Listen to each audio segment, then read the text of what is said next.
नमस्ते सभी को।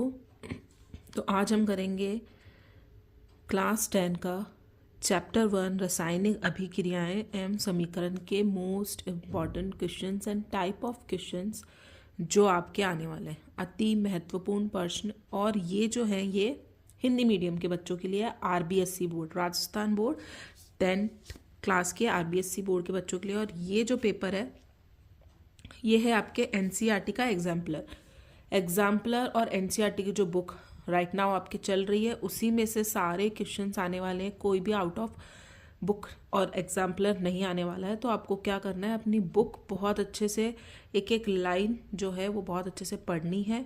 Second thing is I will try, मैं कोशिश करूँगी कि जितने भी प्रश्न आपकी बीच में से बुक में से भी बन रहे हो वो भी मैंने अलग से लिख ली है, उसका एक सेपरेट वीडियो बना दो, या फिर मैं इसी वीडियो में ट्राई करूँगी। अगर ये वीडियो ज़्यादा लंबा नहीं होता है तो मैं इसी में उसको कवर कर लूँगी। तो आज हम करते हैं एनसीईआरटी एग्जाम्पलर के कुछ प्रश्न और उत्तर, और ये क्वेश्चंस और आंसर्स आपके लिए बहुत इंपॉर्टेंट है, तो ये आप प्रैक्टिस के लिए भी कर सकते। तो रासायनिक अभिक्रियाएं एवं समीकरण।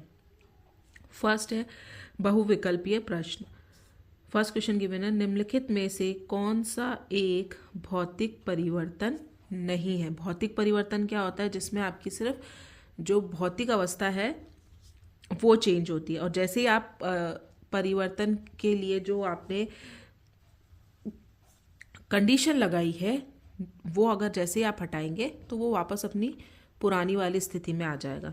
तो जल के क्वथनांक पर जल वाष्प का बनना, जैसे ही आप जल को गर्म करेंगे तो जल वाष्प में परिवर्तित हो जाएगा, और इसको ठंडा करने पर वापस आपको क्या मिल जाएगा, जल। तो ये तो भौतिक परिवर्तन है। बर्फ़ के गलन पर जल का बनना, बर्फ़ को गलाएंगे तो जल बन जाएगा, और वापस आप फ्रीज़र करोगे तो वापस बर्फ़ बन जाएगा, तो भौतिक परिवर्तन है। जल में लवण का विलय होना, जल के अंदर लवण मतलब आप कोई सॉल्ट डिज़ोल्व कर रहे हैं, मिला रहे हैं और वो घुल गया है। अब आपको सेपरेट करना है तो आप क्या करेंगे, उसको गर्म कीजिए तो आपका जो घुला हुआ पदार्थ है वो अंदर रह जाएगा और जल जो है वो वाष्प बन के उड़ जाएगा। द्रवित पेट्रोलियम गैस का दहन, अगर पेट्रोलियम गैस को आप जला देते हैं, उसका दहन कर देते हैं, तो क्या आपको फिर से वो मिल जाएगा, नहीं मिलेगा। तो ये भौतिक परिवर्तन नहीं है, ये एक रासायनिक परिवर्तन है। सेकेंड है, निम्नलिखित अभिक्रिया एक उदाहरण है। ये जो एक अभिक्रिया आपको गिवन है ये किसका उदाहरण है, प्रतिस्थापन अभिक्रिया का, संयोजन का, उपचयन अपचयन रिडॉक्स अभिक्रिया का, और उदासीकरण अभिक्रिया का। रिएक्शन देखिए, NH3 जो है ऑक्सीजन के साथ रिएक्शन कर रहा है, तो यहाँ पे दो पदार्थ जो है वो आपके आपस में रासायनिक अभिक्रिया कर रहे हैं, मतलब संयोजन अभिक्रिया तो ये है ही, ओके, संयोजन नहीं है ये। फर्स्ट है आपकी प्रतिस्थापन अभिक्रिया, ओके। यहाँ पे हाइड्रोजन का प्रतिस्थापन हो रहा है ऑक्सीजन से, तो यहाँ पे हाइड्रोजन निकल रही है, ऑक्सीजन आ रही है, मतलब ये इसका ऑक्सीकरण हो रहा है, ठीक है। अपचयन से क्या हो रहा है, इसका एक तो ऑक्सीकरण हो रहा है, सेकंड यहाँ पे ऑक्सीजन के पास हाइड्रोजन आ रही है। तो ऑक्सीकरण और अपचयन अभिक्रियाएं क्या होती है, इसकी डेफिनेशन आपको पता होनी चाहिए। इस अभिक्रिया में हाइड्रोजन रिप्लेस हो रहा है, मतलब प्रतिस्थापित हो रहा है, तो सबसे पहले प्रतिस्थापन अभिक्रिया, और यहाँ से हाइड्रोजन निकल रहा है, तो हाइड्रोजन का निकलना और ऑक्सीजन का जुड़ना मतलब ऑक्सीकरण, और यहाँ पे ऑक्सीजन का क्या हो रहा है, अपचयन हो रहा है, क्योंकि यहाँ पे ऑक्सीजन के साथ हाइड्रोजन परमाणु जुड़ रहे हैं। तो वह अभिक्रिया जिसमें हाइड्रोजन का योग होता है और ऑक्सीजन की हानि होती है, ठीक है। हाइड्रोजन का योग हो रहा है और ऑक्सीजन की हानि होती है, दोनों में से कोई भी कंडीशन हो तो अपचयन होता है। तो ऑक्सीजन का अपचयन हो रहा है यहाँ पर, और नाइट्रोजन का ऑक्सीकरण हो रहा है, तो उपचयन और अपचयन रिडॉक्स अभिक्रिया। तो उपरोक्त अभिक्रिया है आपकी प्रतिस्थापन अभिक्रिया एंड उपचयन अपचयन रिडॉक्स अभिक्रिया, ऑक्सीकरण और अपचयन दोनों साथ साथ हो रहे हैं। थर्ड है, दी हुई अभिक्रिया के लिए निम्नलिखित में से कौन सा कथन सत्य है। एक अभिक्रिया आपको गिवन है, आयरन की जल के साथ अभिक्रिया हो रही है, तो Fe3O4 सॉलिड और हाइड्रोजन गैस रिमूव हो रही है। तो आयरन धातु ऑक्सीकृत हो रही है, जल अपचयित हो रहा है, अपचयित हो रहा है मतलब ऑक्सीजन का रिमूवल हो रहा है, तो अपचयित हो रहा है। सेकंड ये भी सही है। आयरन धातु ऑक्सीकृत हो रही है क्योंकि आयरन के पास क्या जा रहा है, ऑक्सीजन हो रहा है, ऑक्सीजन का संयोजन हो रहा है, तो ये हो गई आपका ऑक्सीकृत भी हो रही है।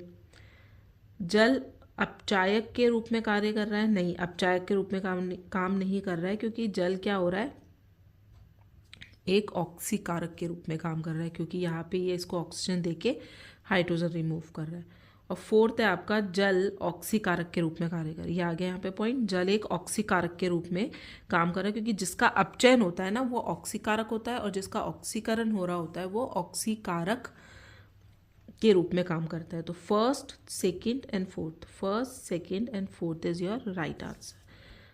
फोर्थ है निम्नलिखित में से कौन सा प्रक्रम ऊष्माक्षेपी है। ऊष्माक्षेपी होती है जिसमें कि कोई रिएक्शन हो रही है, रासायनिक अभिक्रिया हो रही है और आपकी ऊष्मा जो है वो उत्सर्जित होती है। ऊष्मा जब निकलती है, तो ऊष्मा अगर निकल रही है दैट मीन्स वो ऊष्माक्षेपी है। बिना बुझे चूने के साथ जल की अभिक्रिया। और सेकेंड आपको गिवन है इसमें एक अम्ल का तनुकरण। तो बिना बुझे चूने के साथ जल की जब अभिक्रिया करवाई जाती है तो ऊष्मा बहुत ज़्यादा मात्रा में निकलती है, तो ये ऊष्माक्षेपी अभिक्रिया हो गई।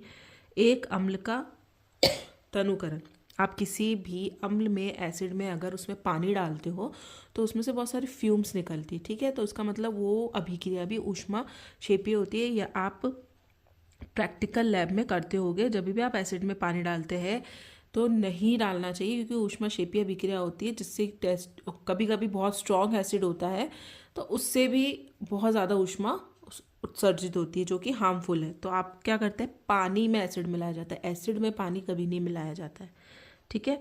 और जल का वाष्पीकरण, अब जल का वाष्पीकरण करेंगे तो हम क्या करेंगे, उसको गर्म करेंगे, उसका मतलब क्या हुआ, हम ऊष्मा दे रहे हैं, तो ऊष्माक्षेपी तो हो ही नहीं सकता है, तो यह है ऊष्माशोषी अभिक्रिया।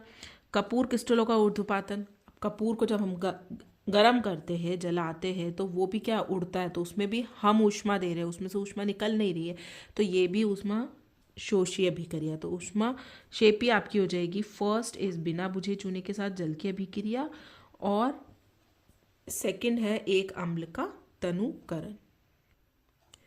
क्वेश्चन नंबर 5 आपको गिवन है 25 ml जल युक्त ABC के रूप में चिन्हित 3 बीकर लिए गए हैं। A, B तथा C बीकरों में कुछ मात्रा में क्रमशः मतलब A में NaOH, B में निर्जल कॉपर सल्फेट CuSO4 तथा C में NaCl मिलाया गया है। ये प्रेक्षित किया गया है कि बीकर A तथा B के विलयनों के ताप में वृद्धि हुई है जबकि बीकर C के विलयन के ताप में कमी हुई है।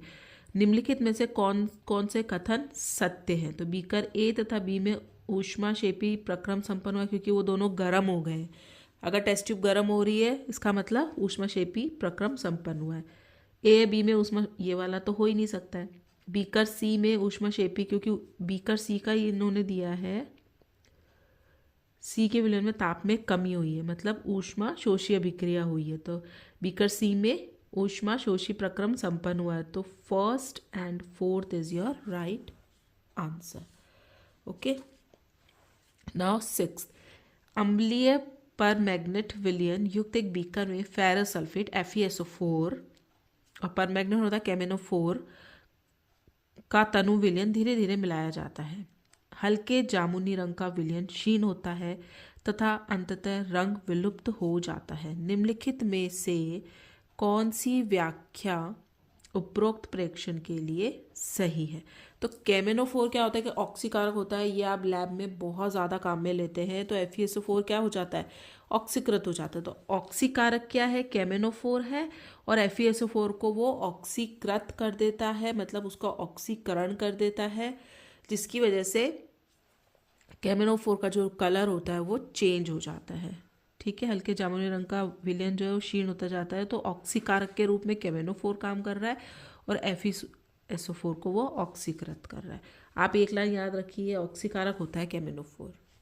क्वेश्चन नंबर 7 निम्नलिखित में से कौन सी द्विविस्थापन अभिक्रिया या अभिक्रिया, द्विविस्थापन जिसमें धनायन ऋणायन धनायन ऋणायन, 2 धनायन और 2 ऋणायन का क्या हो रहा हो, एक्सचेंज हो रहा हो, विस्थापन हो रहा हो। एक धनायन जो दूसरे धनायन की जगह ले रहा हो और एक ऋणायन दूसरे ऋणायन की जगह ले रहा हो, ठीक है। तो यहाँ पे आपको वो डबल डिप्लेसमेंट देखना है, द्विविस्थापन देखना है जिसमें दो चीज़ें हो रही हो। यहाँ देखिए PbCl2 में Pb जो है वो CO को रिप्लेस कर रहा है, तो एक ही धनायन को रिप्लेस कर रहा है, तो ये नहीं हो सकता। यहाँ सोडियम जो है बेरियम क्लोराइड में बेरियम को रिप्लेस करके BaSO4 बना रहा है, ठीक है।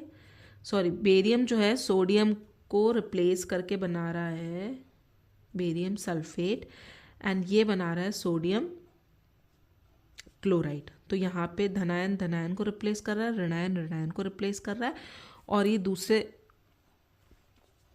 ऋणायन के साथ में रिएक्शन कर रहे हैं, अभिक्रिया कर रहे हैं। तो यहाँ पे द्विविस्थापन हो रहा है केवल सेकंड में। यहाँ पे संयोजन अभिक्रिया कार्बन ऑक्सीजन के साथ संयोजन कर रहा है। यहाँ पे जो है दहन हो रहा है मीथेन का, तो ये भी एक तरीके का क्या है, विस्थापन नहीं है, ये हो रहा है आपका अपघटन अभिक्रिया, विघटन अभिक्रिया, ठीक है। तो एक इसका आंसर होगा सेकंड। सूर्य के प्रकाश की उपस्थिति में सिल्वर क्लोराइड AgCl के उद्भासन पर वह स्लेटी क्यों हो जाता है। अब आपने लैब में देखा होगा जो हमारा AgCl है वो हमेशा एक डार्क कलर की बॉटल में रखा जाता है। वो इसलिए रखा जाता है क्योंकि इसमें प्रकाशीय अपघटन होने की संभावना बहुत ज़्यादा रहती है और वो क्या हो जाता है, अपघटित हो जाता है। फिर आप किसी रिएक्शन में अगर उसको डालेंगे तो उसका प्रेसिपिटेशन नहीं आएगा, इसलिए उसको डार्क बॉटल में रखा जाता है ताकि उसका प्रकाशीय अपघटन ना हो। तो क्यों रखा जाता है कि ताकि प्रकाशीय अपघटन अभिक्रिया को रोका जा सके। अब वो स्लेटी कलर का क्यों हो जाता है, कुछ ऑप्शंस आपको गिवन है। सिल्वर क्लोराइड के अपघटन पर सिल्वर बनने से, सिल्वर क्लोराइड के ऊर्ध्वपातन से, सिल्वर क्लोराइड के क्लोरीन गैस में विघटन से, सिल्वर क्लोराइड के ऑक्सीकरण से। तो क्या होगा, केवल एक सही होगा, सिल्वर क्लोराइड के अपघटन से। अपघटित हो जाता है, टूट जाता है। एक तो सिल्वर मिल जाएगा आपको ग्रे कलर का, और दूसरा क्लोराइड जो है वो गैस के रूप में बाहर निकल जाएगी। और सनलाइट अगर आपने ट्रांसपेरेंट बॉटल में रख दिया तो वो वैसे ही अपघटित हो जाएगा, प्रकाशीय अपघटन अभिक्रिया बोलते हैं इसको। एंड सिल्वर क्लोराइड टूट के आपका बना लेगा 2Ag सिल्वर जो ग्रे कलर का होता है। तो ये भी आपकी बुक में ये लाइन गिवन है कि AgCl जो है दूसरा कलर का क्यों हो जाता है, तो वो ग्रे कलर बोला जाता है उसको, ठीक है। ये हो गया question number 8। Now coming to the question number 9। Question number 9 में आपको काफ़ी सब कुछ दिख रहा होगा। इसमें कुछ कुछ छोटे छोटे पॉइंट्स हैं जो मैंने नोट डाउन कर दिए हैं। अगर 1 मार्क, हाफ मार्क में, फिलिंग द ब्लैंक्स में किसी में भी आपसे पूछा जा सकता है, क्योंकि इस चैप्टर में से आपके लॉन्ग आंसर्स नहीं आएंगे, सिर्फ 2 मार्क्स का लास्ट क्वेश्चन आएगा, शॉर्ट आंसर। ठोस कैल्शियम ऑक्साइड, कैल्शियम ऑक्साइड का यहाँ पे मैंने समीकरण लिख रखा है। इसको बोलते हैं बिना बुझा हुआ चूना। बिना बुझा हुआ मतलब इसमें पानी नहीं डला है, ठीक है। और इसको बोला जाता है क्विक लाइम। इसके 3-4 नाम है, बिना बुझा हुआ चूना, क्विक लाइम। और ये कैसा होता है, बेस प्रकृति का होता है, क्षारीय रसायन होता है। जल के साथ तीव्रता से अभिक्रिया करके, यहाँ पे ये पानी के साथ अभिक्रिया करता है और कैल्शियम हाइड्रोक्साइड बनाता है, ठीक है। इसको बोलते हैं बुझा हुआ चूना। पानी डाल दिया तो क्या हो गया, बुझा हुआ चूना हो गया।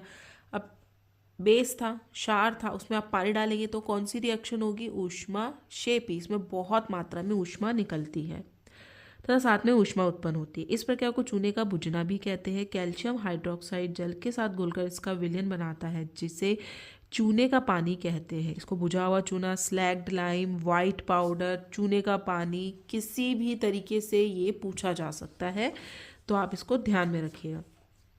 तो निम्नलिखित में से कौन से कथन चूने के बुझाने तथा उसके विलयन बनने के लिए सत्य है। ये एक ऊष्माशोषी अभिक्रिया नहीं, ऊष्माक्षेपी अभिक्रिया है। सेकंड राइट है। परिणामी विलयन की pH 7 से अधिक होगी और परिणामी विलयन की pH 7 से कम होगी। तो 7 से अधिक होगी कि ये ऑलरेडी क्या है, क्षारीय विलयन है, ये क्षारीय रसायन है और इसके पास हाइड्रोक्सिल आयन और ऐड हो चुके हैं यहाँ पे। जैसे ये OH का एडिशन होता है तो वो क्या हो जाता है, क्षार हो जाता है। तो जो pH की वैल्यू होगी वो 7 से अधिक होगी, 7 से अधिक होगी। तो इसमें सेकंड और थर्ड जो है आपका राइट आंसर होगा। Sodium hydroxide plus calcium oxide, caustic soda और बुझा हुआ चूना, इन दोनों के मिश्रण को, इन दोनों को कंबाइंड करके क्या बोला जाता है, सोडा लाइम। तो सोडा लाइम की भी आपसे कई बार पूछा जा सकता है सोडा लाइम क्या होता है। सोडा लाइम होता है कास्टिक सोडा और बुझा हुआ चूना CaO, NaOH और CaO का मिश्रण सोडा लाइम। क्वेश्चन नंबर 10 है बेरियम क्लोराइड अमोनियम सल्फेट के साथ अभिक्रिया पर, बेरियम क्लोराइड अमोनियम सल्फेट के साथ अभिक्रिया पर बेरियम सल्फेट BaSO4 तथा अमोनियम क्लोराइड NH4Cl देता है। निम्नलिखित में से अभिक्रिया के प्रकार का सही प्रदर्शित कीजिए। मतलब आपको विस्थापन अभिक्रिया, अवक्षेपण है, क्या है, ये आपको बताना है। तो देखिए बेरियम सल्फेट, तो बेरियम ने क्या किया है, NH4 को प्रतिस्थापित कर दिया है। इसका मतलब ये हुआ कि ये द्विविस्थापन, मतलब एक धनायन ने दूसरे धनायन को रिप्लेस कर दिया और ये किसके पास चला गया, SO4 ऋणायन के पास में, और ये वाला धनायन इस वाले ऋणायन के पास में। तो ये क्या हो गई, द्विविस्थापन अभिक्रिया एक हो गई आपकी। दूसरा इसमें BaSO4 का वाइट PPT अवक्षेपण आपको मिलेगा, इसलिए ये हो जाएगी अवक्षेपण अभिक्रिया। तो डी आंसर आपका इसमें राइट होगा। नाउ क्वेश्चन नंबर 11, जल का विद्युत अपघटन एक अपघटन अभिक्रिया, टूटना, जल के अणु का टूटना। जल के विद्युत अपघटन में मुक्त हुई हाइड्रोजन एवं ऑक्सीजन गैस का अनुपात कितना होता है। वाटर H2O होता है, लिक्विड होता है, विद्युत अपघटन करेंगे H2 और O2 में टूट जाएगा। अब इसको बैलेंस्ड इक्वेशन आपको लिखनी होती है। यहाँ पे अगर सिर्फ वाटर में लिखती हूँ, वाटर का ही अपघटन करना है H2O, अब यहाँ पे निकलेगी तो ऑक्सीजन गैस, क्योंकि ऑक्सीजन हमेशा अणु के रूप में रहता है, सिर्फ O नहीं निकलता, ऑक्सीजन गैस रिमूव होती है। तो यहाँ पे ऑक्सीजन की वैलेंसी को कंप्लीट करने के लिए हमने यहाँ पे 2 से इसको मल्टीप्लाई किया। अब यहाँ पे 2 से मल्टीप्लाई, 2 2 ज़ा 4, मतलब आपके जो ये हाइड्रोजन की संख्या कितनी हो गई है, 4 हो गई है। अब 4 हो गई है तो यहाँ पे भी आपको बैलेंस करने के लिए यहाँ पे इसको 2 देना पड़ेगा। इसलिए आपको बैलेंस इक्वेशन के अकॉर्डिंग क्या हो जाएगा इसका, 2 molecules of hydrogen and 1 molecule of oxygen. ये मत देखिएगा कि ये 2 मॉलिक्यूल ऑफ ऑक्सीजन, नो, आपको देखना है इसकी वैलेंसी, लिखा ही अणु के रूप में जाता है ऑक्सीजन, ठीक है। तो 2 अणु निकल रहे हैं आपके हाइड्रोजन के और 1 अणु निकल रहा है आपका ऑक्सीजन का। तो इसका आंसर होगा 2:1। 12 नंबर गिवन है, निम्नलिखित में से कौन सा या कौन से ऊष्माशोषी प्रक्रम, ऊष्माशोषी जो ऊष्मा को ग्रहण करते हैं, हमको ऊष्मा देनी पड़ती है। सल्फ्यूरिक अम्ल का तनुकरण, ऑफकोर्स एसिड में आप पानी डालेंगे तो ऊष्मा क्षेपीय अभिक्रिया होती है, ऊष्मा निकलती है, तो ये तो होगा ही नहीं।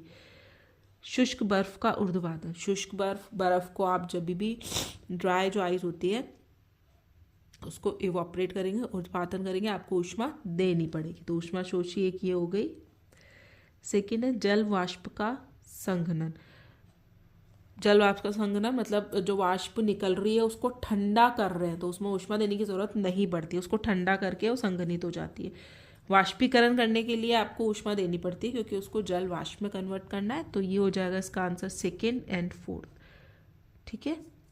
अब आते हैं 13 पे, जलीय पोटेशियम आयोडाइड Ki तथा जलीय लेड नाइट्रेट। यहाँ पे लेड एसीटेट का मैंने लिखा है क्योंकि नाइट्रेट वाला जो है ये भी आपकी बुक में इक्वेशन गिवन है। पोटेशियम आयोडाइड जलीय लेड नाइट्रेट के मध्य द्विविस्थापन अभिक्रिया में लेड जो है आयोडाइड का पीला अवक्षेप बनाता है। इस प्रक्रिया को करते समय यदि लेड नाइट्रेट उपलब्ध ना हो तो आप इनमें से किसको ले सकते हैं, ये पूछा है। तो आप किससे ले सकते हैं, एसीटेट को ले सकते हैं, क्योंकि इसके साथ में भी ये लेड आयोडाइड का तो आपको येलो प्रेसिपिटेशन मिल ही जाएगा। बाकी जो पोटेशियम है वो उसके लिए आपको एक धनायन चाहिए, तो एसीटेट के साथ ये रिएक्शन कर लेगा। और यहाँ पे हमने लेड एसीटेट क्यों किया, क्योंकि नाइट्रेट के बाद सिर्फ एसीटेट होता है जो कि वाटर में सॉल्युबल होता है, घुलनशील होता है पानी में, और उसी के साथ आप रिएक्शन कर सकते हैं जो पानी में घुलनशील है। ये देखिए नाइट्रेट के बाद, लेड नाइट्रेट के बाद सिर्फ लेड एसीटेट ही विलय होता है। अब यहाँ पे देखिए अविलय लिखा है तो रिएक्शन कैसे होगी। सेकेंड अमोनियम नाइट्रेट आप नहीं ले सकते क्योंकि नाइट्रेट उपलब्ध ही नहीं है। सेम विथ पोटेशियम सल्फेट, तो इसका बेस्ट ऑप्शन होगा lead acetate. Now coming to the next question. Question number 14 आपको गिवन है, तेल के नमूने को लंबे समय तक ताज़ा बनाए रखने के लिए निम्नलिखित में से कौन सी गैस प्रयुक्त की जाती है। ठीक है, अब तेल के इसमें सीधा सीधा क्वेश्चन लगता है कि ऑक्सीडेशन हो जाता है। समझ रहे हैं आप, कोई भी चीज़ जो तेल की बनी होती है या घी की बनी होती है उसका ऑक्सीडेशन बहुत जल्दी हो जाता है। अब ऑक्सीडेशन से बचाने के लिए आप क्या करेंगे, कार्बन डाइऑक्साइड अथवा ऑक्सीजन तो डालनी ही नहीं है, क्योंकि ऑक्सीजन से तो जल्दी उसमें स्मेल आनी शुरू हो जाएगी। ऑक्सीडेशन हो जाता है बहुत जल्दी तेल का। नाइट्रोजन अथवा ऑक्सीजन ये भी नहीं हम डाल सकते हैं, ऑक्सीजन आ रहा है फिर से। Carbon dioxide, helium, carbon dioxide क्यों डालेंगे हम, वो तो वैसे हार्मफुल होता है। कार्बन डाइऑक्साइड से भी ऑक्सीडेशन हो जाएगा क्योंकि उसमें ऑक्सीजन प्रेजेंट है। हीलियम अथवा नाइट्रोजन, या तो आप हीलियम गैस भरें, वो जो चिप्स के पैकेट होते हैं ना उसमें नाइट्रोजन का गैस भरा जाता है, सारी ऑक्सीजन रिमूव कर देते हैं, देन नाइट्रोजन भरा जाता है। क्योंकि ये दोनों क्या है, इनर्ट गैसेस है, अक्रिय गैसें हैं, और इनका जो आउटर अष्टक होता है, इनका अष्टक परिपूर्ण होता है, तो ये कभी किसी के साथ रिएक्शन नहीं करेंगे। जब अक्रिय वातावरण मिल जाएगा किसी भी पदार्थ को तो ऑक्सीजन के आने के चांसेस भी बिल्कुल भी नहीं रहेंगे, इसलिए हीलियम या नाइट्रोजन ही ऐड की जाती है। Now 15 question. प्रयोगशाला में ऑक्सीजन गैस बनाने के लिए निम्नलिखित अभिक्रिया प्रयुक्त की जाती है। KClO3 को ऊष्मा उत्प्रेरक की उपस्थिति में तोड़ा जाता है और ऑक्सीजन गैस बनती। कौन सा कथन अभिक्रिया के संदर्भ में सही है। ये एक अपघटन अभिक्रिया है तथा ऊष्मा शोषी प्रकृति की ऊष्मा भी हम दे रहे हैं, अपघटन हो रहा है, तो फर्स्ट ऑप्शन आपका राइट ऑप्शन होगा। संयोजन नहीं हो रहा है, अपघटन अभिक्रिया ऊष्मा के निकलने के साथ ऊष्मा निकल नहीं रही है, हम दे रहे हैं। प्रकाशीय रासायनिक अभिक्रिया भी नहीं है, हम दे रहे हैं इसमें। ठीक है, अब हो रहा है 16। निम्नलिखित में से कौन से प्रकार में रासायनिक अभिक्रियाएं होती हैं। रासायनिक अभिक्रियाएं हो रही, अब रासायनिक का मतलब ये हो रहा है वहाँ पे कुछ ना कुछ केमिकल चेंजेस हो रहे हैं। रासायनिक अभिक्रिया क्या होती है, रासायनिक अभिक्रिया के दौरान किसी पदार्थ की रासायनिक संरचना बदल जाती है, आप उसको पुनः प्राप्त नहीं कर सकते पुरानी वाली संरचना में। रासायनिक अभिक्रिया से नए गुणों वाला नया पदार्थ बनता है, यह एक अपरिवर्तनीय अभिक्रिया, ये होती है रासायनिक अभिक्रिया। भौतिक अभिक्रिया में आप फिर से अपना पहले वाला पदार्थ प्राप्त कर सकते हैं। तो कौन से प्रक्रम में रासायनिक अभिक्रिया हो रही है। एक गैस सिलेंडर में निम्न दाब पर ऑक्सीजन गैस का भंडारण, ऑक्सीजन गैस भरी जा रही है, इसका मतलब क्या हो रहा है, आप उसको यूज़ में ले लेंगे तो उसकी प्रकृति चेंज हो जाएगी। वायु का द्रवीकरण, वायु को आप पिघला रहे, तो मैं राइट ऑप्शन पे आती हूँ। उच्च ताप पर वायु की उपस्थिति में कॉपर की तार को गर्म करना, कॉपर को आप ऑक्सीजन से गर्म करें, कॉपर ऑक्साइड बन चुका है, तो आप फिर से इसको कॉपर में इसमें तोड़ने के लिए आपको क्या करना पड़ेगा, फिर से आपको शुद्ध पदार्थ कॉपर तो नहीं मिलेगा।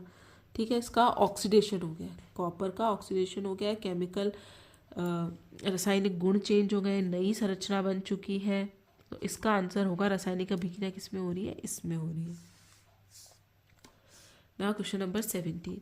निम्नलिखित में से कौन सी रासायनिक अभिक्रिया में अभिक्रिया ताप पर क्रियाकारकों एवं क्रिया फलों की अवस्थाओं को सही संकेत चिन्हों द्वारा प्रदर्शित किया गया। H2 लिक्विड होता है, नो गैस होता है, तो ये तो हम फर्स्ट पे हटा देते हैं। H2 गैस होता है, यस। ऑक्सीजन लिक्विड होता है, no. H2 gas, oxygen gas और H2O लिक्विड, तो ऑप्शन सी इज राइट। ठीक है, ये आपको ये वाला बताना है यहाँ पे कि इनकी अवस्था क्या है। निम्नलिखित में से कौन सी संयोजन अभिक्रिया, संयोजन अभिक्रिया जिसमें दो पदार्थ आपस में संयोजन कर रहे हो, तो KClO3 तो हो ही नहीं सकता, ऊष्मा दे रहे हैं और ये टूट रहा है। MgOH2 के साथ रिएक्शन के मैग्नीशियम हाइड्रोक्साइड बना रहा है, तो ये सही है, संयोजन हो रहा है। Al2O3 ऑफकोर्स संयोजन हो रहा है, ऑक्सीडेशन हो रहा है एल्यूमिनियम का, ये भी सही है। जिंक में रिप्लेसमेंट हो रहा है, विस्थापित अभिक्रिया है, ये आयरन को रिप्लेस कर रहा है, विस्थापित कर रहा है जिंक, तो ये विस्थापन अभिक्रिया हो गई, तो इसका ऑप्शन होगा second and third. Now coming to the next question, आपका है 19। निम्नलिखित अभिक्रियाओं में से प्रत्येक के लिए संतुलित रासायनिक समीकरण लिखिए। ये आपके लघु उत्तरीय प्रश्न अभी शुरू हो चुके हैं, इसमें जो इम्पोर्टेंट है और आपकी बुक में इस बार सिलेबस में वही हम डिस्कस करने वाले हैं। इतने टेम्परेचर पर 773 केल्विन पर उत्प्रेरक की उपस्थिति में नाइट्रोजन गैस हाइड्रोजन गैस के साथ N2H2, ठीक है, अभिक्रिया करके अमोनिया गैस NH3। पहले तो आप रिएक्शन लिख दीजिए, N2H2 उत्प्रेरक और जितना भी टेम्परेचर इसने दिया है, तो क्या बन गया अमोनिया। अमोनिया का फॉर्मूला हमको पता है NH3 होता है। अब NH3 के अकॉर्डिंग 3 आपके पास हाइड्रोजन आ रही है, हमने कितनी ली है 2। बैलेंस करने के लिए यहाँ पे 3 है तो यहाँ पे किससे मल्टीप्लाई कर दो 3 से कर दो। और नाइट्रोजन 2 है, यहाँ पर 1 ही आ रही थी तो हमने 2 से मल्टीप्लाई कर दिया। 2 NH3 एंड N2 + 3H2। ये हो गई आपकी संतुलित रासायनिक समीकरण। और किस प्रकार की अभिक्रिया है ये संयोजन अभिक्रिया है कि उसमें नाइट्रोजन गैस हाइड्रोजन गैस के साथ संयोजन कर रही। तो संयोजन अभिक्रिया क्या होती है, यह एक रासायनिक अभिक्रिया है जिसमें 2 या 2 से ज़्यादा पदार्थ मिलकर एक नया पदार्थ बनाते हैं। तो ये हो गया आपका 19th का A। 19th में यही वाला इम्पोर्टेंट था जो मैंने करवा दिया। बाकी जितने भी हैं इनके स्ट्रक्चर्स और इनके नाम आपके पूरे चैप्टर में कहीं पे भी नहीं आ रहे हैं, तो इसमें आपको नहीं ज़्यादा सोचना है क्योंकि जो बुक में है उसके बाहर कुछ भी नहीं आएगा, बुक के अंदर से ही सब कुछ आएगा। निम्नलिखित अभिक्रियाओं में से उत्प्रेरक के लिए प्रत्येक के लिए संतुलित रासायनिक समीकरण लिखिए तथा अभिक्रिया के प्रकार को पहचानिए। इसमें भी आपको रासायनिक समीकरण लिखना है। ये लघु उत्तरीय प्रश्न वैसे हैं जो 2 मार्क्स में आ सकते हैं। ओके। थर्माइट अभिक्रिया में आयरन ऑक्साइड FeO, ठीक है। अब मैंने संतुलित नहीं बोला है, मैंने सिर्फ बोला है आयरन ऑक्साइड FeO।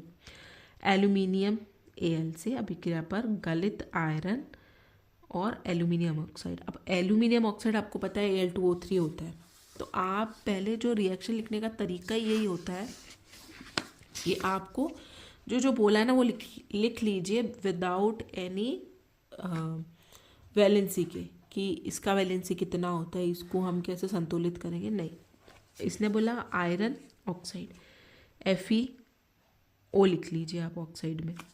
अब यहाँ पे एल्यूमिनियम ऑक्साइड बनता है आपको पता है, और आयरन के साथ भी जब ओजोन रिएक्शन करता है तो यहाँ पे -2 होता है जो कि Fe2O3 बनाता है। तो Fe2O3 एल्यूमिनियम के साथ रिएक्शन करके Al2O3 बनाता है एल्यूमिनियम ऑक्साइड, और आयरन आपको गलित रूप में मतलब लिक्विड फॉर्म में मिल जाता है। तो आयरन को किसने रिप्लेस कर दिया, विस्थापित कर दिया एल्यूमिनियम ने। तो ये कौन सी अभिक्रिया हो गई, विस्थापन अभिक्रिया। ये कुछ जो है ना रासायनिक जो फॉर्मूला है, ये जो रासायनिक आपको कुछ वर्ड्स रासायनिक समीकरण आपको गिवन है, ये आपको ना लर्न करते करते अपने आप आ जाएगी कि एल्यूमिनियम ऑक्साइड क्या होता है, Al2O3 होता है, Fe2O3 होता है। तो उसके बाद इनको कैसे बैलेंस करना है, संतुलित करना है, वो आप कर सकते हैं। लेकिन एक इनका जो बेसिक फॉर्मूला होता है वो आपको याद होना चाहिए, Fe2O3 होता है, ठीक है। 20 का A हो चुका है, 20 का B करते हैं। मैग्नीशियम रिबन, ये तो आपके मतलब फेवरेट ही है, शायद हमेशा ही आता है ये सवाल। मैग्नीशियम रिबन नाइट्रोजन गैस के वातावरण में, अब आप मैग्नीशियम बना लीजिए पहले। नाइट्रोजन N2 हमको पता है, ठोस मैग्नीशियम नाइट्राइट मतलब MgN बना रहा है, ठीक है। अब नाइट्राइट में N2 आता है, नाइट्राइड में N3 आता है। ये देखिए इसकी केमिकल अभिक्रिया क्या होगी, मैग्नीशियम नाइट्रोजन के साथ रिएक्शन कर रहा है और मैग्नीशियम नाइट्राइट बना रहा है विच इज़ Mg3N2। नाइट्रोजन के ऊपर 3 का चार्ज होता है और मैग्नीशियम +2 ऑक्सीकरण अवस्था में रहता है, इसलिए मैग्नीशियम नाइट्राइट का जो फॉर्मूला होगा नाइट्राइट का Mg3N2। और आयोडीन आपकी निकल जाएगी। तो इसको बैलेंस करने के लिए Mg3 आ रहा है तो ऑफकोर्स 3 Mg आपको यहाँ पे लिखना ही पड़ेगा, नाइट्रोजन गैस तो N2 में ही रहता है। Mg मैग्नीशियम नाइट्राइट, ओके ठीक है। तो ये हो गई आपकी संयोजन अभिक्रिया। आयोडीन ये यहाँ पे गलत है, शायद मैं नीचे से ऊपर का यहाँ पे लिख दिया। मैग्नीशियम नाइट्राइट नहीं है, सिर्फ मैग्नीशियम ही गिवन है आपको। मैग्नीशियम का रिबन मतलब मैग्नीशियम का तार गिवन है, और यहाँ पे और हो दिया आपकी संयोजन अभिक्रिया, ठीक है। C आपको गिवन है, और ये कौन सी है, संयोजन अभिक्रिया, क्योंकि मैग्नीशियम जो है वो नाइट्रोजन के साथ 2 या 2 से अधिक पदार्थ मिलकर संयोजन अभिक्रिया हो रही है। जलीय पोटेशियम आयोडाइड Ki जलीय विलयन है। एक्वा सॉल्यूशन में क्लोरीन गैस Cl2 गुजारने पर पोटेशियम क्लोराइड KCl बन रहा है तथा ठोस आयोडीन भी बनती है। ओके, ये ऊपर वाले का मैंने लिख दिया था, ठोस आयोडीन भी बनती है। तो पहले है एक्वस सॉल्यूशन, जलीय विलयन Ki का। Cl2 गैस पास करी हमने उसमें से, तो 2 KCl बन गया और I2 गैस निकल गई। तो ये तो वैलेंस इक्वेशन अपने आप ही हो गई। तो क्योंकि आयोडीन के 2 अणु निकल रहे हैं तो यहाँ पे 2 Ki आपको संतुलित करने के लिए लिखना पड़ेगा। तो ये कौन सी अभिक्रिया हो गई? ये हो गई आपकी विस्थापन अभिक्रिया। जो ज़्यादा क्रियाशील अभिकारक होता है वो कम क्रियाशील अभिकारक को विस्थापित कर जाता है। आयोडीन से भी ज़्यादा क्रियाकारक आपका क्या हो जाएगा? क्लोरीन। इसलिए जो भी क्रियाशील अभिकारक होता है वो कम क्रियाशील अभिकारक को विस्थापित कर देता है। तो यहाँ पे हो गई आपकी विस्थापन अभिक्रिया। तो 20 के A, B एंड C हो चुके हैं। एथेनॉल वाला अभी नहीं कर रहे हैं इसमें। अब आते हैं 21 पे। निम्नलिखित अभिक्रियाओं में X और Y के रूप में दिए गए अवयवों चरों को बताइए। इसमें इनकी अवस्था बतानी है कि ये कौन से में है। लेड नाइट्राइट एक्वस X किस में हो जाएगा आपका? सॉलिड। KNO3 नाइट्राइट क्या होता है? जलीय विलयन। बहुत अच्छा बना, नाइट्राइट बहुत अच्छा जलीय विलयन बनाते हैं, इसलिए ये एक्वस सॉल्यूशन हो गया आपका। कॉपर सॉलिड है, ये एक्वस सॉल्यूशन में नाइट्राइट लिखा हुआ है, तो कॉपर नाइट्राइट एक्वस सॉल्यूशन बन गया। और X क्या बना आपका? इस कॉपर ने सिल्वर को रिप्लेस कर दिया तो बना 2Ag। ठीक है, तो X की जगह 2Ag आ जाएगा। जिंक सॉलिड है, H2SO4 के साथ रिएक्शन कर रहा है, ZnSO4 एक्वस और H2 गैस फॉर्म में निकल जाएगा। कैल्शियम कार्बोनेट सॉलिड फॉर्म में है, जब आप उसको हीट देते हैं, X का मतलब गर्म करते हैं, तो ये कैल्शियम ऑक्साइड सॉलिड और CO2 गैस में परिवर्तित हो जाता है। तो यहाँ पे आपको X और Y जो भी होगा, वो जो कंडीशन आप फॉलो होगी वो आपको यहाँ पे मेंशन करनी है। अब हम आते हैं क्वेश्चन नंबर 22 पे। निम्नलिखित में से कौन से परिवर्तन ऊष्माशोषी और कौन से ऊष्माक्षेपी प्रकृति के? ऊष्माशोषी जिसमें कि ऊष्मा दी जाती है, क्षेपी मतलब जिसमें ऑटोमेटिक रासायनिक अभिक्रिया में ऊष्मा निकलती है। फेरस सल्फेट का अपघटन। तोड़ना है, कोई भी चीज़ को तोड़ना होता है तो उसको आपको गर्म करना पड़ेगा। किसी भी रासायनिक पदार्थ को रासायनिक अभिक्रिया संपन्न कराने के लिए कोई पदार्थ आपको गिवन है, उसको तोड़ना है तो देना पड़ेगा ऊष्मा, तो ये हो जाएगी ऊष्मा शोषी। सल्फ्यूरिक अम्ल का तनुकरण। एसिड में पानी डालते हैं, किसी भी अम्ल में पानी डालते हैं तो ऊष्मा निकलती है, ऊष्माक्षेपी। सोडियम हाइड्रोक्साइड का जल में विलीन ऊष्मा, ये भी आपका क्या है? सोडियम हाइड्रोक्साइड बेस होता है, क्षार होता है। क्षार में भी अगर आप पानी डालेंगे तो क्या होगी? ऊष्माक्षेपी रिएक्शन होगी, ऊष्मा निकलेगी। अमोनियम क्लोराइड NH4Cl का जल में विलीन होना ऊष्माशोषी, ठंडा हो जाता है वो। अमोनियम क्लोराइड ऑलरेडी थोड़ा गर्म होता है, जब आप पानी में डालेंगे तो वो ठंडा हो जाता है, तो ऊष्मा शोषी अभिक्रिया। ठीक है, अब हम आते हैं 23 पे। यह आपको गिवन है। निम्नलिखित अभिक्रियाओं में अपचायक को पहचाने। अपचायक जिसका ऑक्सीकरण होता है वो अपचायक होता है। ऑक्सीकरण किसका हो रहा है? ये देखिए, NH3 अपचायक है क्योंकि यह हाइड्रोजन के हटने और फर्स्ट रिएक्शन जो आपको गिवन है, ए को हम पहले डिस्कस कर रहे हैं। NH3 ऑक्सीजन के साथ संयोजन अभिक्रिया हो रही है और हाइड्रोजन हट के नाइट्रोजन का ऑक्सीडेशन हो रहा है, NO बन रहा है, N वाटर निकल रहा है। तो NH3 क्या है? इसका ऑक्सीकरण हो रहा है, तो ये क्या हो गया? अपचायक हो गया। NH3 अपचायक है क्योंकि यह हाइड्रोजन के हटने और ऑक्सीजन के योग से NO में ऑक्सीकृत हो रहा है। जिसका ऑक्सीकरण हो रहा है वो अपचायक है, और ऑक्सीजन हाइड्रोजन के योग से H2O में अपचयित हो रहा है। ऑक्सीजन हाइड्रोजन के योग से क्या हो रहा है? अपचयित हो रहा है। हाइड्रोजन का योग का मतलब ये होता है कि उसका अपचयन हो रहा है। जिसका अपचयन हो रहा है तो वो क्या हो जाएगा? ऑक्सीकारक, उल्टा होता है। ठीक है, ऑक्सीकरण हो रहा है तो वो पदार्थ ऑक्सी का अपचायक है, बस ऑक्सीकरण का उल्टा अपचायक है। बी देखते हैं, H2 है, ऑक्सीजन निकल रहा है और फ्लोरीन आ रहा है, तो क्या हो जाएगा? ये ऑक्सीकरण हट रहा है, मतलब इसका तो हो रहा है आपका अपचयन, तो ये क्या हो जाएगा आपका? अपचायक। H2O अपचायक है क्योंकि इसमें विद्युत ऋणात्मक, ओके, यहाँ पे अलग कंडीशन फॉलो हो रही है। H2O अपचायक है क्योंकि इसमें विद्युत ऋणात्मक फ्लोरीन के जुड़ने से यह HOF में ऑक्सीकृत हो रहा है। ठीक है, तो H2O किस में ऑक्सीकृत हो रहा है? HOF के अंदर। ठीक है, तो ये क्या हो जाएगा? अपचायक। जिसका ऑक्सीकरण हो रहा है उस वो अपचायक है। तो ये हाइड्रोजन के योग से F2 को HF में अपचयित कर देता है। यहाँ पे हाइड्रोजन के योग से फ्लोरीन के अंदर देखा जाए तो इसका हाइड्रोजन का योग हो रहा है और F2 को HF में अपचयित कर देता है ये। ठीक है, HF का अपचयन हो रहा है तो ये तो ऑक्सीकारक हो जाएगा, तो H2O आपका अपचायक। Fe2O3 plus 3CO। आयरन से आपके ऑक्सीजन जो है वो रिमूव हो चुकी है, N3CO2 यहाँ पे जुड़ चुकी है, तो आयरन Fe2O3 का ऑक्सीकरण हो रहा है, तो यहाँ पे अपचायक क्या हो जाएगा आपका? CO एक अपचायक है।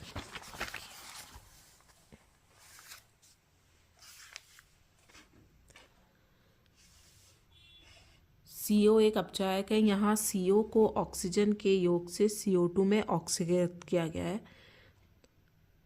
Fe2O3 को ऑक्सीजन के निष्कासन से Fe में अपचयित किया गया है। ठीक है, तो CO क्या हो जाएगा? एक अपचायक हो जाएगा, क्योंकि इसमें ऑक्सीकरण जुड़ के इसका ऑक्सीकरण हो रहा है, इसलिए CO आपका अपचायक हो जाएगा। लास्ट आपको गिवन है H2 और ऑक्सीजन के साथ रिएक्शन करके 2H2 वाटर बना रहा है, तो इसमें किसका अपचायक आपको बताना है।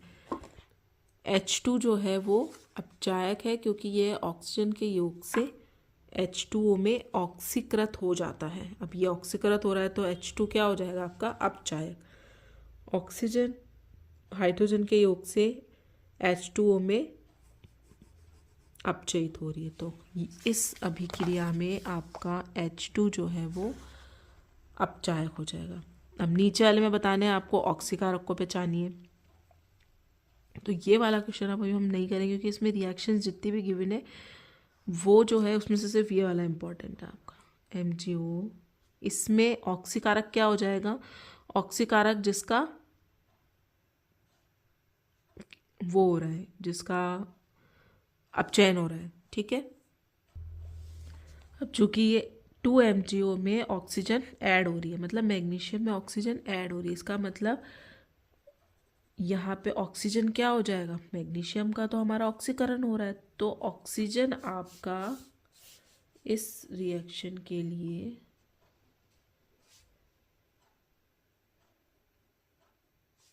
ऑक्सीकारक। ठीक है, सिर्फ इसमें मैं एक ही रिएक्शन आपको बता रही हूँ, क्योंकि ये जो है ऑक्सीकरण नंबर के ऊपर डिपेंड करता है और ऑक्सीकरण नंबर इस बार आपके इसमें नहीं है। 5th क्वेश्चन आपको गिवन है, निम्नलिखित अभिक्रिया को संतुलित रासायनिक समीकरण बताइए। कुछ आपको स्टेटमेंट गिवन होंगे, आपको रासायनिक समीकरण बनाना है। समान मोलर सांद्रता में sodium carbonate Na2CO3 hydrochloric acid HCl के साथ अभिक्रिया करने पर सोडियम क्लोराइड NaCl और सोडियम हाइड्रोजन कार्बोनेट NaHCO3 देता है। सोडियम कार्बोनेट Na2CO3 HCl के साथ रिएक्शन करके NaCl सोडियम हाइड्रोजन कार्बोनेट, जैसे जैसे इसने वर्ड्स बोले हैं वो आपको लिखने और संतुलित रासायनिक समीकरण बनाना। ये सब बैलेंस्ड है, 2 सोडियम आ गए, 1 हाइड्रोजन आ गया, CO3 भी एक ही बार है, तो ये बैलेंस्ड इक्वेशन है। Sodium hydrogen carbonate NaHCO3 HCl के साथ अभिक्रिया करने पर सोडियम क्लोराइड और जल देता है, NaCl और H2O देता है और CO2 निकलती है। बहुत इजी रासायनिक समीकरण है, जो जो उसने वर्ड्स बोले हैं उनके, लेकिन रासायनिक फॉर्मूले जो है, केमिकल फॉर्मूला आपको पता होना चाहिए। Copper sulphate CuSO4 potassium iodide Ki से अभिक्रिया करने पर क्यूप्रस आयोडाइड Cu2I2, ये गिवन है यहाँ पे, अवक्षेपित होता है। आयोडीन की वाष्प मुक्त होती है, मतलब I2 निकल रहा है। पोटेशियम सल्फेट KiSO4 भी बनता है। तो सबसे पहले जो जो गिवन है KiSO4 आप लिख, sorry potassium sulphate KSO4, I2 निकल रहा है, 2 I2 आपको यहाँ पे लिखने हैं। तो कैसे लिख सकते हैं, 2CuSO4 कॉपर सल्फेट जो है उसके ट्वाइस ले रहे हैं क्योंकि CO2 I2 यहाँ पे गिवन है आपको कि ये बन रहा है। और SO4 भी कितने हो जाएंगे फिर आपके 2 हो जाएंगे।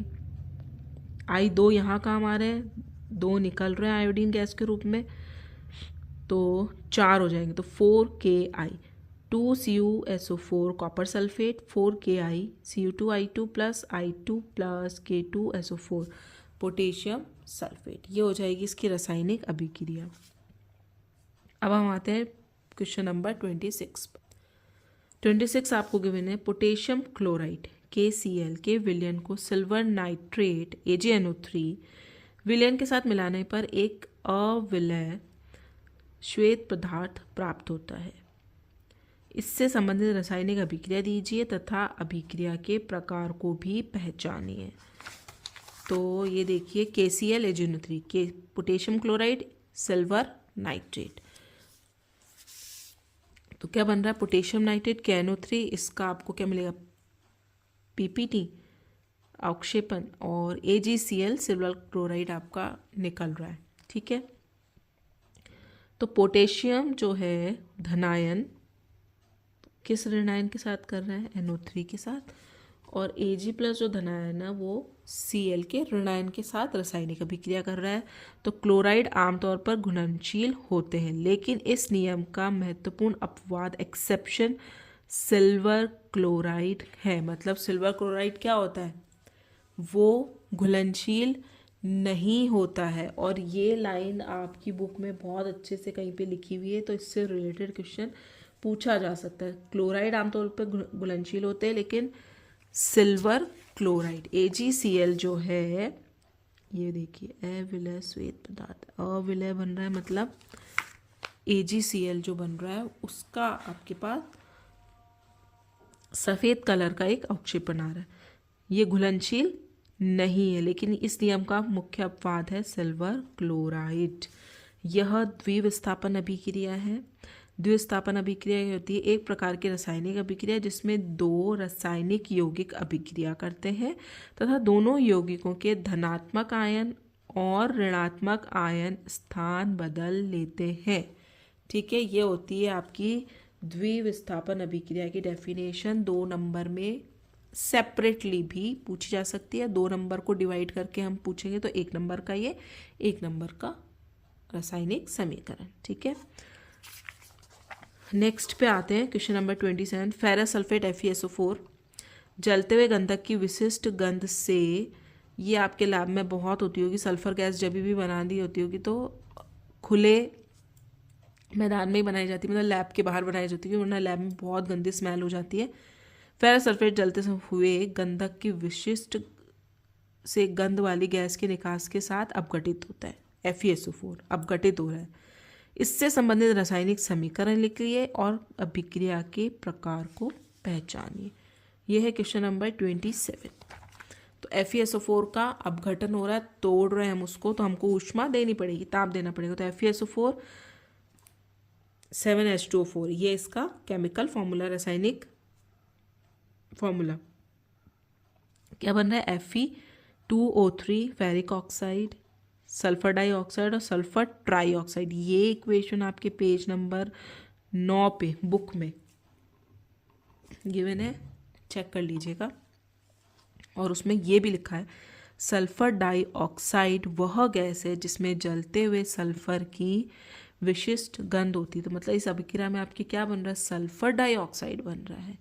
इस अभिक्रिया का प्रकार वियोजन अभिक्रिया है, विघटित अभिक्रिया है, क्योंकि इसमें अपघटन कर रहे हैं हम, एक रासायनिक पदार्थ को ऊष्मा देकर तोड़ रहे हैं। तो ये ऊष्मीय वियोजन की अभिक्रिया का उदाहरण भी हो सकता है। जितनी भी यहाँ पे रिएक्शंस मैंने लिखी है सारी इंपॉर्टेंट रिएक्शंस हैं। ठीक है, तो नाम के साथ FeSO4 एटलीस्ट इतना फॉर्मूला आपको आना चाहिए। नाउ 28 29 नहीं करते हैं, 27 30 है। निम्नलिखित में से कौन से भौतिक तथा कौन से रासायनिक परिवर्तन है? भौतिक सिर्फ उसका जो है पदार्थ का वो फिजिकल चेंज हो रहा है, कोई भी रासायनिक अभिक्रिया वहाँ नहीं हो रही है। पेट्रोल का वाष्पीकरण भौतिक परिवर्तन है, क्योंकि जैसे आप वो कंडीशन हटाएंगे, ऊष्मा दे रहे हैं ना आप, जैसे हटाएंगे तो उसका क्या हो जाएगा, वो वापस हम पेट्रोल प्राप्त कर सकते हैं। द्रवीकृत पेट्रोलियम एलपीजी गैस हमारे सिलेंडर में रहती है, अगर हम उसको यूज़ में ले लेंगे तो हम फिर से कैसे प्राप्त कर सकते हैं? तो क्या हो जाएगा, रासायनिक परिवर्तन। उसने अपना रासायनिक परिवर्तन कर लिया। एलपीजी गैस के रूप में वहाँ सिलेंडर में भरी हुई है, दहन जलने के बाद ऊष्मा ऊर्जा के रूप में हमको वो प्राप्त हो रही है। आयरन के छड़ को रक्त तप्त अवस्था तक गर्म करना, ये भौतिक परिवर्तन है। जैसे आपने कंडीशन हटाई, गर्म करना उसको छोड़ा, वो वापस पुनः अपनी पुरानी स्थिति पे आ जाएगी। दूध का दही बनना रासायनिक परिवर्तन है, क्योंकि वापस दही से आप दूध को प्राप्त नहीं कर सकते। ठोस अमोनियम क्लोराइड का ऊर्ध्वपातन भौतिक परिवर्तन है, क्योंकि ठोस अमोनियम क्लोराइड को जब हम गर्म करेंगे ऊर्ध्वपातित हो जाएगा, जैसे ठंडा करेंगे फिर से आपको अमोनियम क्लोराइड मिल जाएगा। ठीक है, तो ये भौतिक परिवर्तन है। Now question number 31। नहीं ये नहीं कर रहे हैं हम। कुछ धातुओं की तनु HCl के साथ अभिक्रिया निम्नलिखित प्रेक्षण प्राप्त, ये नहीं कर रहे हम, करते 32। एक्स समूह 2 के एक तत्व का ऑक्साइड है जो सीमेंट उद्योग, ये वर्ड भी आपके पेज नंबर 9 पे सीमेंट उद्योग, इससे भी रिलेटेड क्वेश्चन पूछा जा सकता है। सीमेंट उद्योग में कैल्शियम ऑक्साइड काम में आता है, और ये रिएक्शन काफ़ी टाइम लास्ट 5 ईयर्स में भी बहुत बार पूछी गई है। बिना बुझा हुआ चूना, ये सीमेंट उद्योग में काम आने वाला। वर्ड्स कुछ भी हो सकते हैं, वर्ड्स चेंज हो सकते हैं, तो और ये वर्ड गिवन है आपकी बुक्स में, ये नहीं है कि वो खुद से दे रहे हैं, नहीं, बुक में गिवन है एक एक लाइन। सीमेंट उद्योग में बहुत अधिक उपयोग में आता है। अब एक समूह, अब इतना तो याद नहीं रहेगा ना, एक तत्व का ऑक्साइड है बस, अभी तक आपने फाइंड आउट नहीं किया है वो। ठीक है, सीमेंट उद्योग में काम आता है। यह तत्व हड्डियों में बहुत उपस्थित, हड्डियों में क्या रहता है, कैल्शियम। तो आप सबसे पहले वो तत्व लिख लीजिए, कैल्शियम है और ऑक्साइड है तो CaO। फिर क्या है, जल में अभिकृत H2 के साथ रिएक्शन करवा दीजिए। ये ऑक्साइड एक विलयन बनाता है जो लाल लिटमस को नीला कर देता है। लाल लिटमस है हमारे अनिल बालानी सर, हमने तो ऐसे ही याद रखा है, मैंने ऐसे याद रखा है। अनिल मतलब अम्ल, नीले को लाल, अम्ल नीले को लाल। बालानी बेस, ब का मतलब बेस, लाल को नीला। अब ये क्या कर रहा है, लाल को नीला कर रहा है, तो बेस हो गया एक तरीके से। क्या बन रहा है, क्षारीय विलयन बन रहा है आपके पास। एक्स को पहचानिए, से संबंधित रासायनिक अभिक्रिया लिखिए। कैल्शियम ऑक्साइड वाटर के साथ रिएक्शन करके क्षारीय विलयन कैल्शियम हाइड्रोक्साइड बनाता है। ये रिएक्शन आपके पेज नंबर 9 पे बहुत अच्छे से गिवन है। ये एसिड क्या होते हैं, बेस क्या होते हैं, याद करने की एक ट्रिक है। बेस क्या होते हैं, अनिल बालानी एक सर का नाम है जो आप याद कर लीजिए, अनिल बालानी सर। ठीक है, ठीक है, तो ये हो गई आपकी रासायनिक अभिक्रिया। एक्स को हमने पहचान लिया है और ये समीकरण भी मैंने यहाँ पे लिख दिया है। नाउ अब हम आते हैं क्वेश्चन नंबर हमारा आता है 33 का ए। लेड एसीटेट CH3COO और लेड, ये ट्वाइस में बनेगा। तनु HCl के साथ अभिक्रिया पर lead chloride PbCl2 acetic acid CH3COH। Reaction बताइए। Lead acetate, lead acetate, lead CH3COO का होल ट्वाइस की HCl के साथ रिएक्शन करवाएंगे, PbCl2 और एसिटिक एसिड आपका बन रहा है, और ये अभिक्रिया है द्विविस्थापन अभिक्रिया। ठीक है, नेक्स्ट क्वेश्चन है, ये नहीं कर रहे हैं एथेनॉल वाला, सी कर रहे हैं। Iron oxide Fe2O3 carbon monoxide CO के साथ गर्म करने पर ठोस आयरन, तो आयरन बन गया आपका, और कार्बन डाइऑक्साइड गैस CO2 निकालनी है आपको। तो कार्बन कौन चल, iron oxide Fe2O3 CO 2Fe और 3CO2, तो बैलेंस इक्वेशन आप इसके अकॉर्डिंग लिख सकते हैं, क्योंकि आयरन ऑक्साइड का फॉर्मूला Fe2O3 होता है। और ये अभिक्रिया हो रही है आपकी रिडॉक्स अभिक्रिया, क्योंकि इसमें क्या हो रहा है, आयरन का तो अपचयन हो रहा है और CO का ऑक्सीकरण हो रहा है क्योंकि CO के पास ऑक्सीजन और ऐड हो रही है CO2 बन रहा है, तो ये रिडॉक्स अभिक्रिया है। ठीक है, एक का ऑक्सीकरण हो रहा है और एक का अपचयन हो रहा है, और ये रिएक्शन भी आपकी बुक में गिवन है। हाइड्रोजन सल्फाइड गैस H2S का ऑक्सीजन से अभिक्रिया करने पर ठोस सल्फर S तथा H2O का एक अणु देती है। तो ये क्या हो जाएगी आपकी, सल्फर को किसने विस्थापित कर दिया, ऑक्सीजन ने। तो ये हो गई आपकी विस्थापन अभिक्रिया जिसमें हाइड्रोजन सल्फाइड का ऑक्सीकरण हो रहा है और सल्फर का अपचयन हो रहा है। ठीक है, तो ये हो गई आपकी विस्थापन अभिक्रिया क्योंकि सल्फर को ऑक्सीजन ने विस्थापित कर दिया है। अब हम आते हैं सिल्वर क्लोराइड को गहरे रंग की बोतलों में क्यों भंडारित किया जाता है। यह भी मैंने पहले बताया था, पेज नंबर 10 पे आपकी गिवन है। AgCl सूर्य के प्रकाश में विघटित हो जाता है, अपघटन अभिक्रिया हो जाती है, इसलिए उसको गहरे रंग की बोतलों में रखा जाता है। ठीक है, क्योंकि आप AgCl किस में अपघटित हो जाएगा, सिल्वर और क्लोराइड गैस निकल जाएगी, इसलिए उनको गहरे रंग की बोतलों में रखा जाता है। निम्नलिखित रासायनिक समीकरणों को संतुलित कीजिए और रासायनिक समीकरण के प्रकार को पहचानिए। MgCl2 संयोजन अभिक्रिया, Mg + Cl2 सही है, ये बैलेंस्ड है।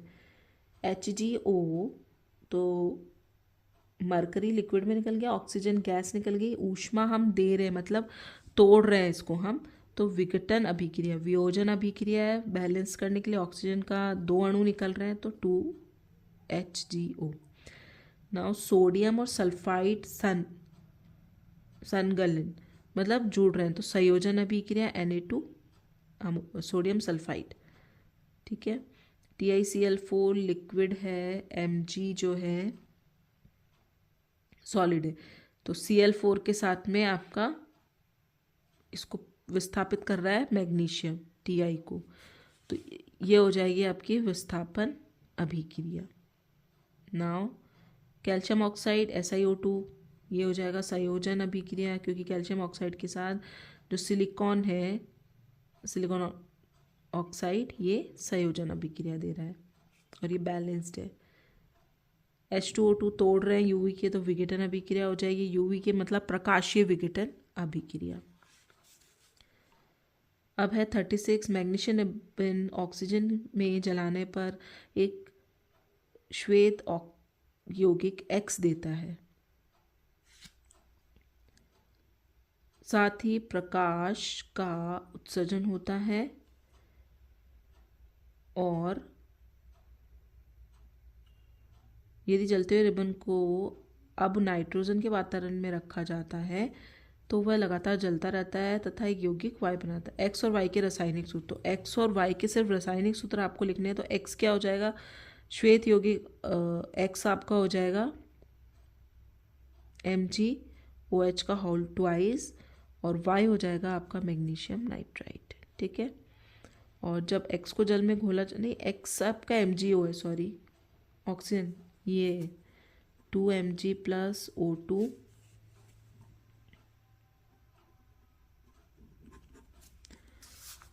मैग्नीशियम को ऑक्सीजन के साथ जलाने पर श्वेत यौगिक X बनता है विच इज़ MgO, साथ ही प्रकाश का उत्सर्जन होता है। ठीक है, यदि जलते हुए रिबन को अब नाइट्रोजन, यही मैग्नीशियम ऑक्साइड की रिएक्शन जो आप नाइट्रोजन के वातावरण में रखा जाता है तो मैग्नीशियम नाइट्राइड बनता है Mg3N2।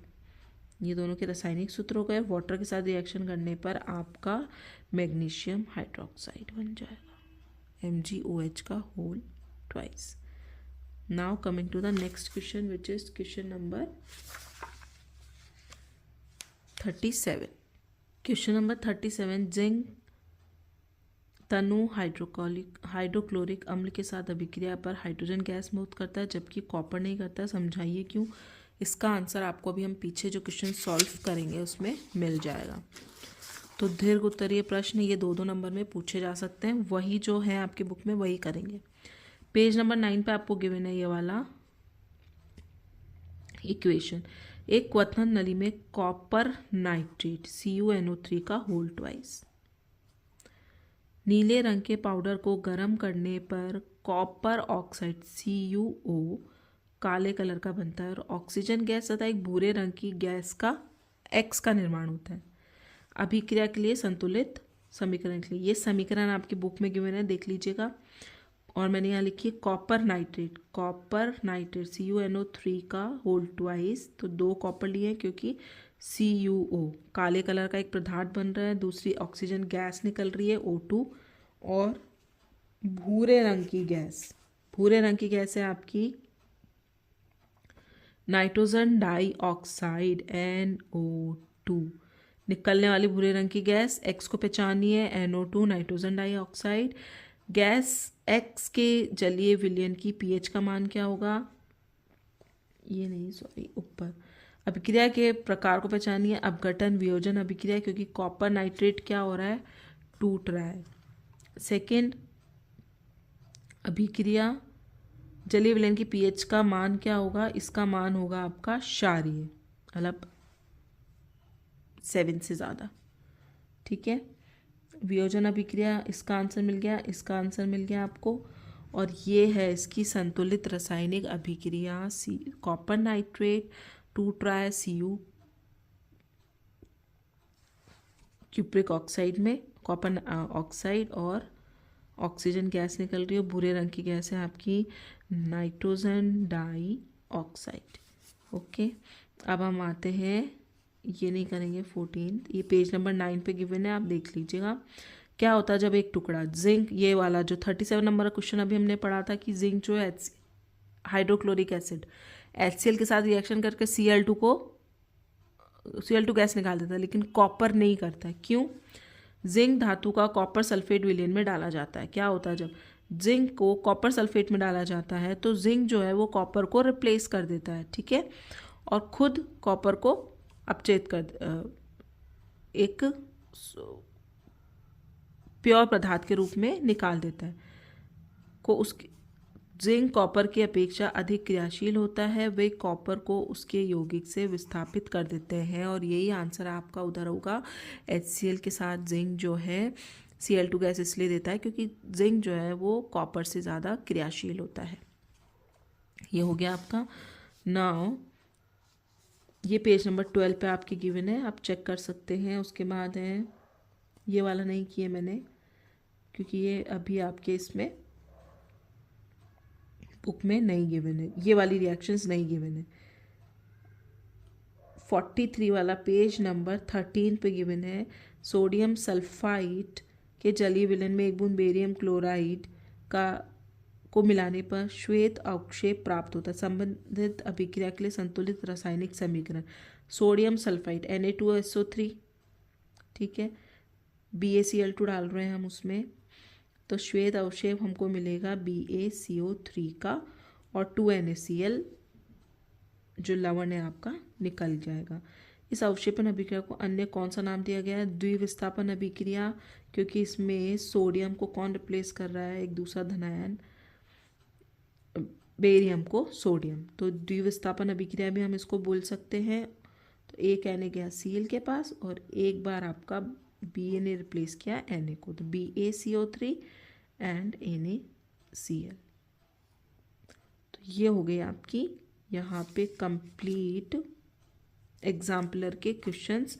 ये जो क्वेश्चंस हैं वो मैंने जो आपकी बुक में गिवन है अभी रिएक्शंस, वही वाले सारे करवाए हैं, और उसके अलावा ये सब रिएक्शंस शो है आपकी बुक में, तो इनसे रिलेटेड कैसे क्वेश्चन बन सकते हैं वो इसमें गिवन है, तो वो मैंने आपको सारे करवा दिए हैं। अब नेक्स्ट वीडियो में और कोई इंपॉर्टेंट क्वेश्चन होगा तो मैं उसका सेपरेट वीडियो बना दूँगी, क्योंकि ये वीडियो ऑलरेडी बहुत बड़ा हो चुका है। तो आपको अगर पसंद आया हो तो like share and subscribe my channel, और नेक्स्ट वीडियो में हम करेंगे नेक्स्ट क्वेश्चन। Thank you.